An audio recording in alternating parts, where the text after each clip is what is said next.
Hey guys, what's up? It's your boy Astro Jack for Pluto Boy Astrology, and I'm making a return to my football series, my astrology dating series. So I've been on about doing Pisces for ages. I've got Pisces sun anyway. I've got quite a bit of experience with Pisces energy.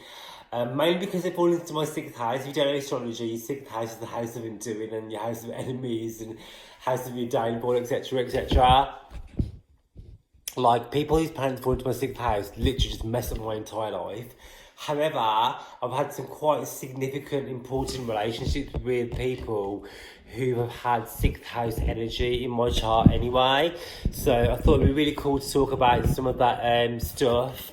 But some quite turbulent relationships. So this guy I'm talking about today, he's a Pisces sun, but like a lot of my partners, he actually was a Scorpio rising when I got his chart. So I got loads of fucking stories to do with Scorpio rising people, boys, anyway, who've like come along and fucked up my life, and I've had loads of fun doing it anyway. But yeah, so with this guy, I had like really intense, mad, passionate, like I'd say kind of how many years? A good 4 or 5 years love affair with this guy.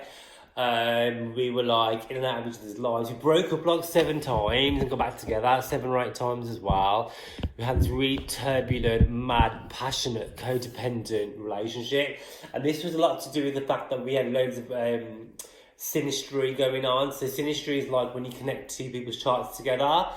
I'm going to show you how to do that today, so you can do that with your own partner's charts, or you can look at your own love chart as well to see what's going, how you love, the guys that you attract. So, for example, because he was Scorpio rising, I have Jupiter in Scorpio. My marriage partner, my long-term partners, because Jupiter is quite telling of that, attracts a lot of Scorpio guys. So he was one of the examples of that. And then he had a lot of Libra shit going on, and loads of his Jupiter was in Libra, that's right. We'll look at his chart in a minute. So his ideal life partner would have been Libra qualities. Well, I'm a Libra rising, and I have so much Libra. I have so many planets in Libra anyway, like my Mars, my sex drive, my passion, for example. That blew up his whole 12th house. 12th house is the house of undoing. And we were each other's undoing, as much as we had this mad, passionate love affair for 5, 6, 7 years. And we're still friends now, like we still talk now, like I'm Libra rising, so we're known to keep in touch with our exes to whatever degree that is. And he's Pisces sun, so he has no boundaries when it comes to relationships anyway. It's one of the traits of Pisces. So yeah, what I'm going to do, I'm going to show you our charts and see like where you can see what you're attracted to. Like your Venus sign is really important. Like his Venus is a fire Venus. He has Venus in Aries, and my Venus is in Aquarius. So I have an air Venus. So that fire, and what does air do to fire? It makes it bigger. It fans the flames. So it's a really good match when it comes to passion, sexuality, attraction, etc. His Venus fell into my 7th house. So your 7th house being your house of love and relationships. So his Venus, his very essence of being, of love and passion and love style and love nature, fell into my relationship house. So when I saw him, he instantly ticked my boxes when it came to relationships and what I wanted in a partner. That's really telling in your chart and other people's charts as to where your Venus lies. What is your 7th house? Who rules your 7th house? And where are those planets falling? That will tell you where, that'll tell you your love style, your love partners, the relationship that you want, the relationship that you desire, the relationship that you attract, whether that be love, friend, business, etc., etc. 8th house is great for telling you about sex as well, intimacy, deep bonds. Your 5th house is to do with dating, initial attraction, fun, sex, etc. So much you can tell from your chart. So this is going to be part of my Learning Astrology 101 series. So I'm going to put up his chart, go through his shit, and we'll go through our charts together, synastry charts. So if you want me to look at your chart, your partner's chart, your synastry chart, hit me up, DM me, and we'll take it from there. So let's get stuck in, guys. So this is his chart. I remember remaining him anonymous, even though he's like, yeah, I want you to DM me, make me a video. I want to be like YouTube famous, Insta famous, because he's such a fucking So his sun falls in the fifth house. And if some of you guys have been following my videos, you know fifth house sun is all like, they like to be a celebrity practically. I have the sun in the fifth house as well. Fifth house is ruled by Leo, which what's the word? Classically, yeah. So if you go around the chart, so it's Aries, like the first house is Aries, second house is Taurus, third is Cancer, Gemini, then Leo. So Gemini, Cancer, then Leo. So the fifth house is ruled by Leo traditionally. So his sun falls in the fifth anyway. So he's a very showy person, a really like OTT. Also, people with fifth house sun tend to find have really like all about the hair. And this guy is like obsessed with his hair, and like he always grows his hair like really long. He has really thick Leo type mane to him actually. So I think that's really interesting with strong Leo placements. Because I do actually know a lot of Leo people and their sun does not fall in that fifth house. So their suns fall like elsewhere. Like if it falls in the 12th house, the hidden house, which is over here, sometimes that Leo energy can be like a bit hidden, and these people can come across as really sort of shy. I know quite a lot of shy Leos, and it's just because of how their sun falls. But anyway, yeah, so his sun falls in the fifth. I just wanted to, like I said, I want to look at his chart. I'm sure what's going on with his love style and sex, etc., what he looks for, what he attracts and stuff. And then I'll put our charts together as well so you can see how love and synastry works and why people are attracted to each other, and how people fuck each other up, etc. So, all right, so he has his planet of love. First of all, he's a fucking Scorpio rising. Scorpio, I attract so many Scorpio rising people because I have loads of Scorpio planets in my actual first house. If you look back at my previous videos, when I look at my chart, I have Pluto and Mars, which both rule Scorpio, in my first house. So I can come across, and I can Scorpionic in my look and in how I interact with other people. Scorpionic, like being like into like the alternative looking, a bit taboo.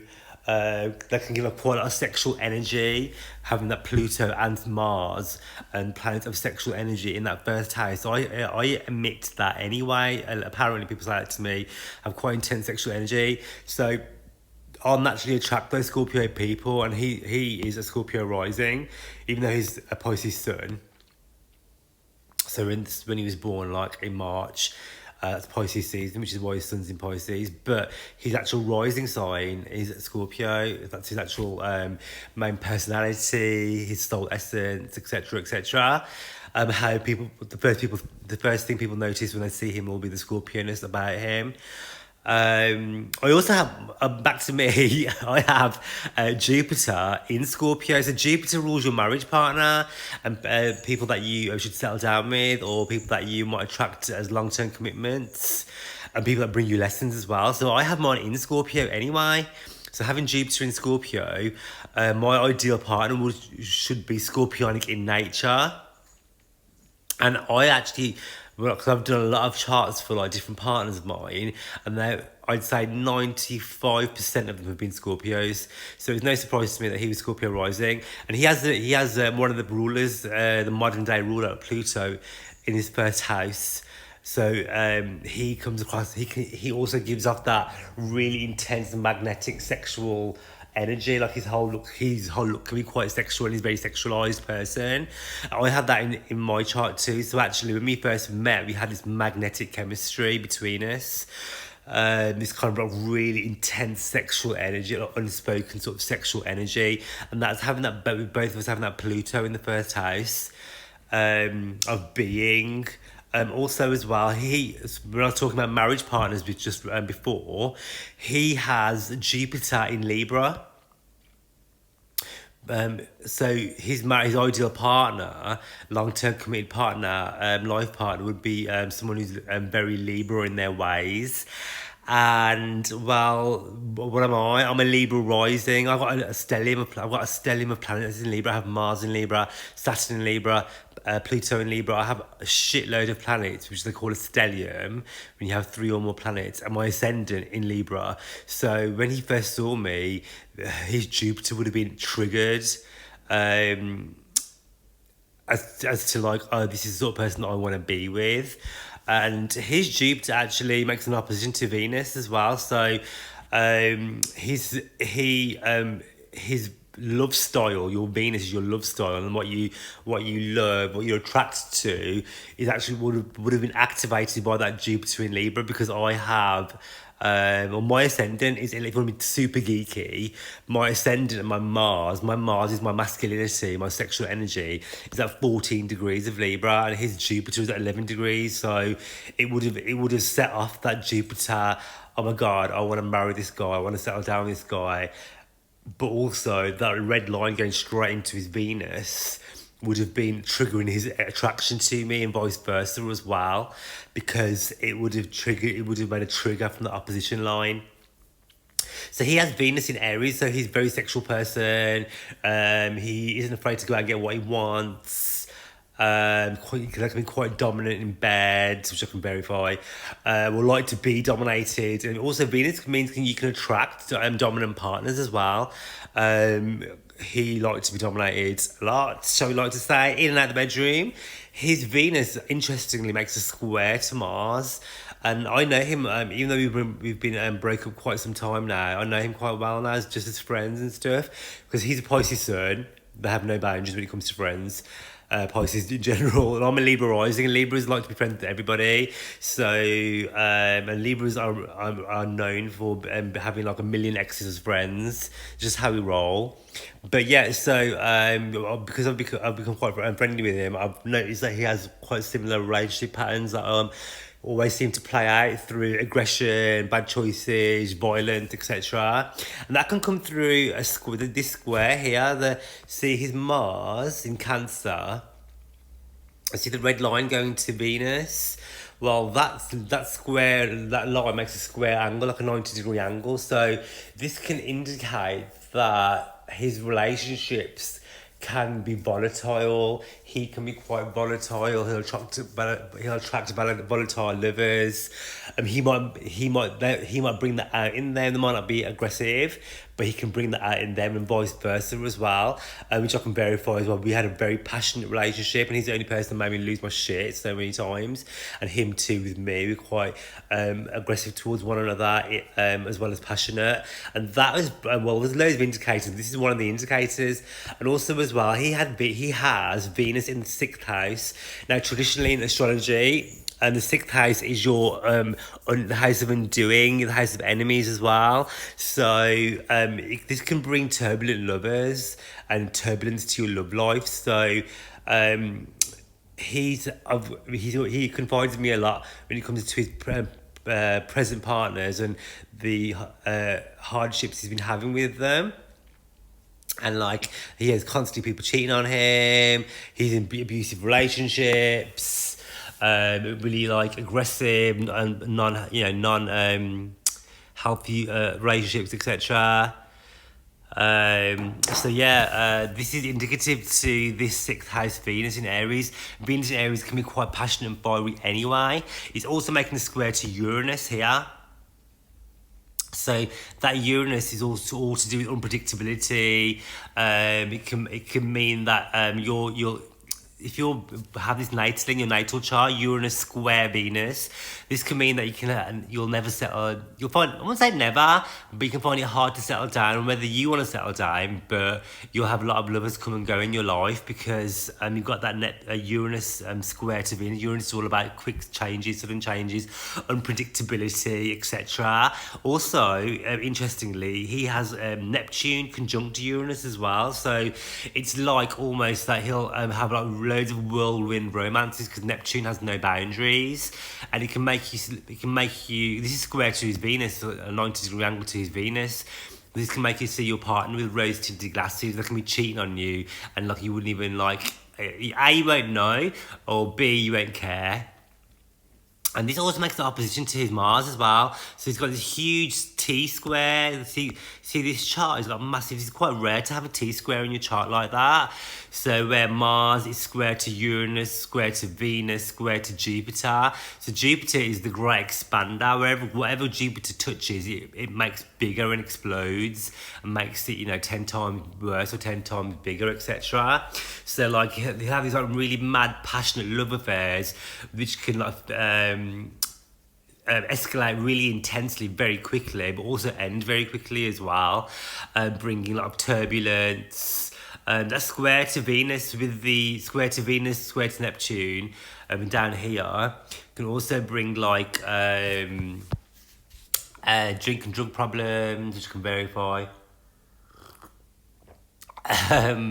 It can bring like substance abuse. It can bring like escapism. Escapism through sex, Jupiter being in the 12th house of sex and the hidden house as well. So yeah, he's got quite a lot of shit going on personally in his own chart anyway, which can be triggered by other people as well. Like I know, I'm looking at my chart, that how I can trigger him. We have a couple of similar traits where like he has Pluto, the planet of destruction, making a trine to his sun, to his being. So he's constantly transforming himself throughout his life, where he's going through massive turbulences, constant upheavals, constant battles, where he's constantly being pushed to rise from the ashes through destruction, through negativity. And I have a similar aspect in my chart, whereas mine's a square, so it's a bit more harsh than that. And because we both have that, I think we kind of triggered each other off. So that's why we had such a volatile relationship. And we were always on and off as well. So many, like literally, on and off all the time. That's also to do with having that Pluto conjunction as well. He has Pluto on the ascendant, so do I. So we are both like magnetically drawn to each other, and like so when you have Pluto aspects in love and relationships, it's like you can't live with each other, you can't live without each other as well. So it become quite obsessive and codependent relationship there. So also he has Mars making it in conjunction to his moon, so that green dotted line. So basically his moon is how he expresses himself. He's having a lot of he's having pressure put on him by Mars. Mars is in Cancer. Mars don't like being in Cancer really, because Cancer is quite an emotional sign. It's classed as like very emotive, and Mars is a hot planet. So imagine Mars in water. It just bubbles over and bubbles and bubbles. What happens when you put something hot and you boil something? Water starts to bubble and explode, doesn't it? Well, that is how he expresses himself anyway in relationships. That's square to Venus, and how men will act around him, like because of that in conjunction.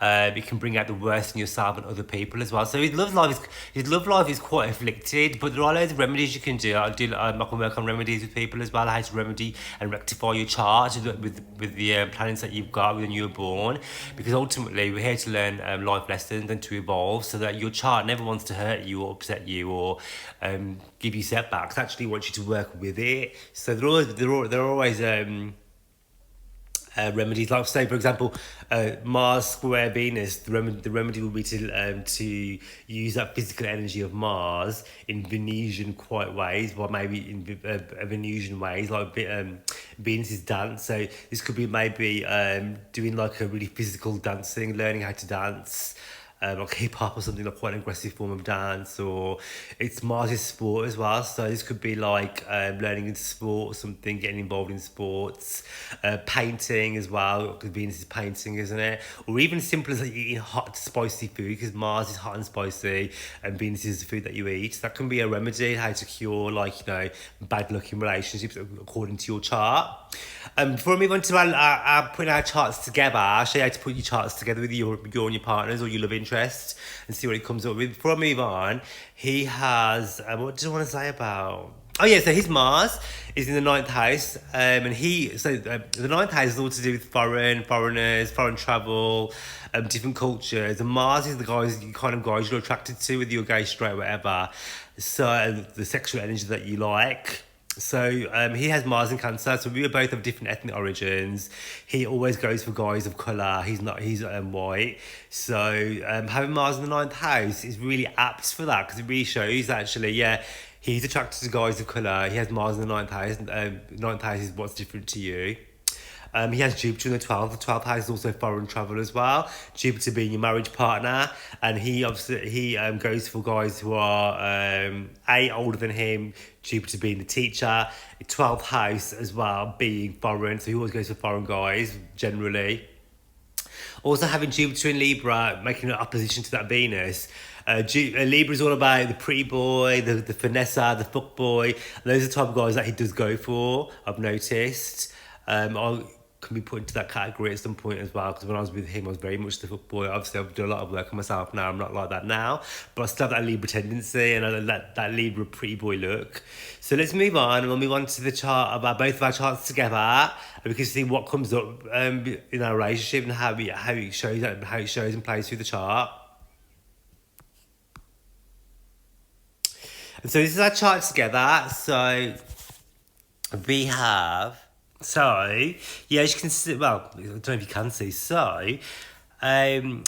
your seventh house, I'm going dead basic, your seventh house, number 7 here, this is all to do your relationship. This is my chart, and this is his planets on the outside. You can layer the chart together, you get a synastry chart, so you can see how your relationship is, why you're attracted to each other, strengths and weaknesses, everything, literally everything's on here. So look, his Venus falls into my 7th house.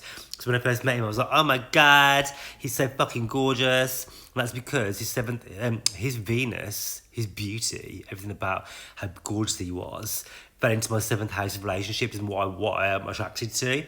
And as you can see, the lines coming off that going straight onto my ascendant, my soul, my personality, my body, my physical being. It's making the opposition to my Mars as well. So Venus opposing Mars is great for sexual chemistry and relationships. This is like a real indicator of fantastic sex, passion, intimacy, etc., etc. So that was one of the major indicators. His sun fell into my 6th house. It's right on my DC, on the cusp, so from the 6th to the 7th, making an opposition again to my ascendant as well. So this is also another indicator of attraction, of physical attraction. His sun energy was attracted to my soul energy. You know what I'm saying? Also, as well, if you look down on your 5th house of dating, so the dating house, the 5th house, my son's already there, so I love to fucking date, as you guys know. I love anything to do with relationships, etc. His moon, look at his moon, is right on my sun. So like my entire being spoke to his inner soul. Like we just got each other to a certain degree. To a certain degree, we did understand each other. We had a kind of connection where my Aquarian sun sat well with his Aquarian moon, because the way he expressed himself was through his Aquarian ways, which is very true. He's a very unique individual, and we both kind of vibed off that, and we had a real strong connection because of that. Our sun's actually sextile, which is a really positive aspect. When your sun's sextile, but it's like a 45-degree angle. It's a positive angle, so that's again a great indicator for sexual attraction. However, his sun did fall into my house of my hidden enemies and undoing. And actually, when we got together, I was going through my Saturn return for one, which I'll speak about in another video if you know what a Saturn return is. Everyone goes through a Saturn return when they're like 28, 29. Changes your life. Everyone goes through it. I try not to date Pisces people because their sun generally falls into my 6th house of undoing. So they just fuck up my life, basically, and he basically did. I take ownership as well of what the plot I had to play. But Pisces energy just fucks up my chart, man. It fucks up my life because it falls into my house of my everyday house. And it's my everyday, my work routine, etc., etc. When I got with him, I moved countries, lost my, what did I do? I moved countries, changed careers, lost my house, sold all my possessions. We followed each other around the world. I actually came back to the UK to see him. We moved. He lost his house. Loads of bad shit happened when we moved together because of this sort of 6th house synastry that we've got going on. So his Jupiter, as you can see, falls into my 1st house. And his Jupiter actually falls over my Mars and my ascendant. So this made us have like intense, amazing sex. Like we'd have sex for hours and hours and hours and hours on end. Literally, like we could literally spend all day in bed together. Sometimes it was like insane. That we used to do that. Because also this is because when we switch the chart around, but his chart inside, all my planets here fall into his 12th house, and the 12th house is the bedroom. And we spent most of our relationship in the bedroom, literally tied to the bed. We'd spend like all literally if we had time off, we'd spend days like literally just having sex, or literally I've never. Like, I have a really good sex life anyway, but when we were together, it was just constant sex. And it was like that all throughout. And even now, when we meet up, we just end up tearing to the clothes off after about 5 minutes, and we're in bed for like the rest of the night and all morning. It's just craziness because his 12th house is ruled by Libra, and I've got all these Libra planets, and their 12th house rules your bedroom, sleep, sex, etc. So yeah, we had that mad, passionate connection there as well. And so, what else do I want to say? Yeah, so, how does my Venus correlate to his? Yeah, so my Venus actually falls on his moon as well. So like, everything that he was looking for in a guy, emotionally and physically, fell onto his moon, and my sun and my Venus are there. So that's a really good indicator. If your partner's sun and moon fall around your Venus as well, it's a brilliant indicator of like attraction, of relationships, etc. And we had a Mars square. We had Mars square Mars here. So basically, so we're always arguing all the time because we literally argue 24/7 because his Mars made a 90-degree angle to my Mars, and I think if I look, yeah, my Mars is at 14 degrees, his Mars is at 13 degrees, so we have a 1 degree orb. So literally, we're always arguing all the time about anything, everything, and we still do now, even though we're not together. Like, that's the trouble. We have like really mad, passionate, intense sex and all this love, etc. And infatuation with one another, but at the same time we had this like a really unhealthy, aggressive energy towards one another as well. So yeah, I mean, when people's suns fall into your 6th house, you can expect that sort of energy to happen because your 6th house is your house of enemies. So in his sun, his life force falls into that 6th house, unfortunately. So yeah, we have my north. Yeah, so my north node falls onto his Mars as well. So when your partner's north node falls anywhere around your personal planets, it means that they're here to either one of you or both of you are meant to bump into each other in this lifetime to teach each other a lesson. And this is definitely true of us too, because we went through quite a lot of turbulence together, and it set me up for a path of healing and self-love and self-healing, etc. And he also him meeting me transformed his life, where he'd actually moved out of his parents. He'd got into a career that he wanted to do, moved into the city. Like, loads of stuff that happened for him because he'd met me and altered his life path because of that north node. The north node is your karmic destiny. So when anyone's personal planets, like his Mars is on my north node, it's quite telling as to the fact that we were supposed to bump into each other in this lifetime. Yeah, so that's quite telling, isn't it? Really, I thought it was quite really interesting that happened. Yeah, and also as well, like just another quick one. His Saturn falls into my 5th house, so, and it also conjuncts my Mars. So Mars is how you communicate, and he did not get me, like my thought process. He couldn't understand me. He said I was hidden. He said I was a closed book. He never knew where he stood with me. And my Mars is exalted in Aquarius, so I think I'm a very clear communicator.